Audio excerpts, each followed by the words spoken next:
पिंपरी चिंचवडमध्ये जनगणना 2027 मोहिमेच्या पहिल्या टप्प्याला आजपासून अधिकृत सुरुवात झाली आहे।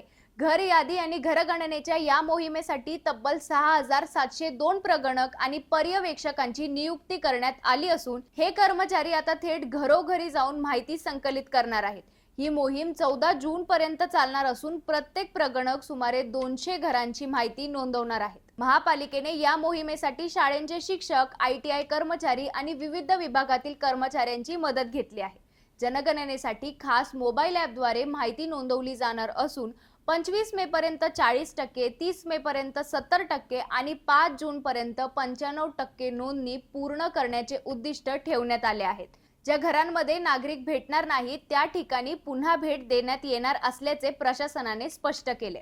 या जनगणनेत कुटुंबातील सदस्यांची संख्या, घराचा प्रकार, मालमत्ता, वाहनं, इंटरनेट सुविधा, पिण्याच्या पाण्याची व्यवस्था, गॅस जोडणी आणि इतर मूलभूत सुविधांची माहिती घेतली जाणार आहे। महापालिकेचे शहर जनगणना अधिकारी सचिन पवार यांनी नागरिकांना अचूक आणि प्रामाणिक माहिती देण्याचे आवाहन केले असून ही सर्व माहिती पूर्णपणे गोपनीय ठेवली जाईल असेही सांगितले आहे। आपली जनगणना आपला विकास या संकल्पनेतून नागरिकांनी या मोहिमेत सक्रिय सहभाग नोंदवावा असे आवाहन प्रशासनाकडून करण्यात आले आहे। आणखीन घडामोडी जाणून घेण्यासाठी पाहत रहा पिंपरी चिंचवड न्यूज। सोबतच आमच्या फेसबुक आणि इंस्टाग्राम चॅनलला फॉलो करायला विसरू नका। तसेच यूट्यूब चॅनलला सबस्क्राईब करायला विसरू नका।